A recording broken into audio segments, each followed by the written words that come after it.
Texting and driving kills thousands of teens and adults every year.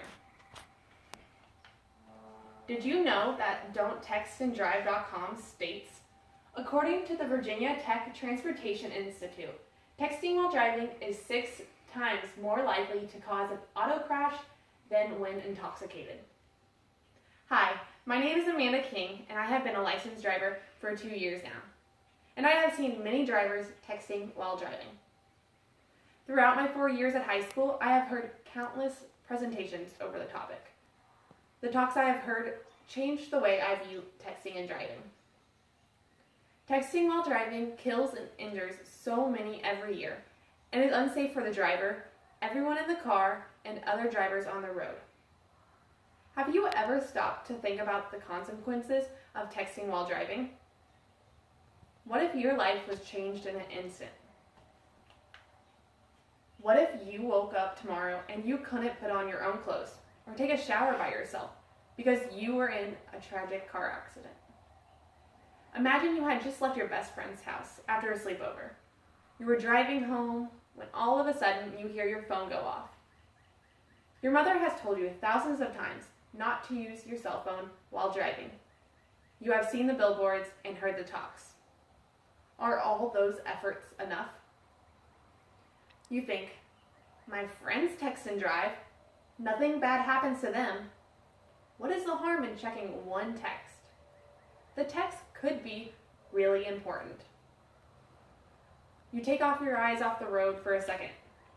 You reach over into the bag in your passenger seat and grab your cell phone. You unlock your screen and notice the text is from your best friend. You have to answer the text now. Your best friend's text read, "You left your cell phone charger at my house."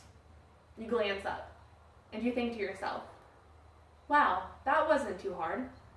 I stayed on the road just fine." You text her back, "Okay, I'll turn around." Crash! You feel the airbags go off, and that's the last thing you remember. You wake up in the hospital and you're confused, and your mother fills you in on everything. You have been paralyzed from the waist down. Your head spins. Why did you pick up the phone? Was that one text worth this pain? You were the lucky one. The car you hit killed the driver instantly. You feel your heart skip a beat. Your mother, the billboards, and the speakers were all right all along. Texting while driving not only kills and injures, it puts the other drivers' lives in danger. Don't think you can beat the statistics. According to don'ttextanddrive.com, a crash typically happens within 3 seconds after a driver is distracted. The story took a drastic turn in only a few seconds. Imagine if the person in the first story had her best friend in the car too. If her best friend had gotten hurt, or worse, the individual driving the car would have to live with the guilt of hurting or killing his or her best friend. When a person gets in the car, they receive the responsibility not to be distracted and to watch the road at all times. If you are the passenger in the car and the driver is texting, you have the responsibility to speak up and tell the driver to stop.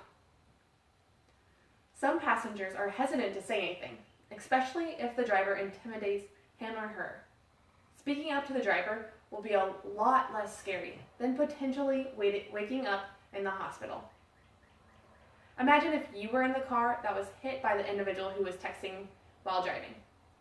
Your life could have ended because someone else made an unwise decision. As a driver, you were doing everything right. You used your blinker, you went the speed limit, and your phone did not distract you. The individual who was texting and driving swerved into your lane and hit you going 70 miles an hour. You're dead because of someone else's mistake. The person woke up in the hospital paralyzed, but you paid the full price. Not only does texting while driving endanger the driver and the passenger, it also risks the lives of others on the road. Is one text worth the risk? Let's prevent texting and driving by developing new habits. Do Reminders Really Stop Texting and Driving by Robert Edgin, published on the Texting and Driving Safety webpage in 2014, suggests to put your phone in the glove box, turn off the ringer, or power it off completely to avoid temptation. Before you even start your car, turn down the ringer and throw your phone in the glove box or the back seat. Within a few minutes, you will forget about the phone and focus on driving. After a month or so, you can leave your phone in the cup holder and you won't even be tempted to text. Your habit will be broken and you will be ready to drive safely. Technology is becoming more advanced all the time. This app turns smartphones into safety driving tools by Kate Freeman, written in 2012 on Mashable.com, introduces a new way to break your habits called DriveScribe. Freeman states, the app monitors speed and blocks all texting, updates, and calls while the car is in motion. Just by downloading and enabling one app, you can leave the temptation behind.